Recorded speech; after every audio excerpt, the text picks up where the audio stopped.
And good evening and welcome to 12 News at 6, everyone. I'm Mark Curtis. And I'm Kariba Devine. Happening just minutes ago, the Phoenix City Council voted to give the green light to let Phoenix homeowners build additional housing units on their properties. This is part of an effort to battle the valley's housing shortage. Team 12's Jonathan McCall is live in downtown Phoenix with the latest. Jonathan?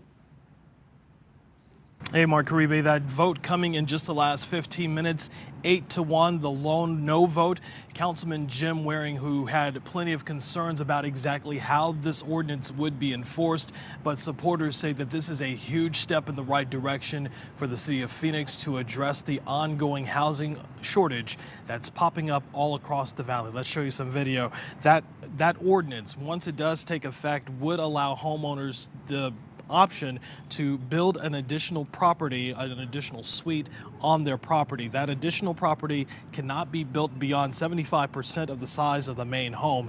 City leaders say the properties would provide, again, another option to tackle the shortage of affordable housing here in the valley. But critics say the move would allow for even more short-term rentals to be allowed in the area, which they say has contributed to the problem of the lack of affordable housing. Homeowners would, though, also have to apply for a permit in order to build an additional structure on that property. But again, a lot of folks say that this is a big step in the right direction to address that big problem that we're facing.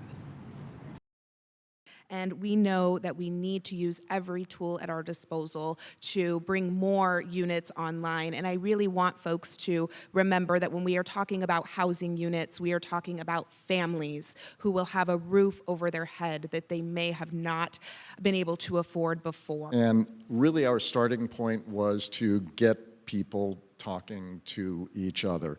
So today you've addressed things like providing clarity for HOAs and for historic preservation. We always thought that that was important. So one of the big concerns from some of those critics was the fact, as you just heard that gentleman say, whether or not HOAs would still have control over what is built on homes on those properties. There was also concerns of whether or not what happens with those short-term rentals. Can those short-term rentals, those ADUs or these additional properties be used as short-term rentals? According to this ordinance, new language added today, those additional properties cannot be used as a short-term rental. Those properties will also have to go through a permitting process as well. That's going to come up in an additional city council meeting coming up later on this month. But again, one of the big concerns is exactly how will this all be enforced? We'll let you know what the city has to say about that part of the story coming up for you tonight on 12 News at 10.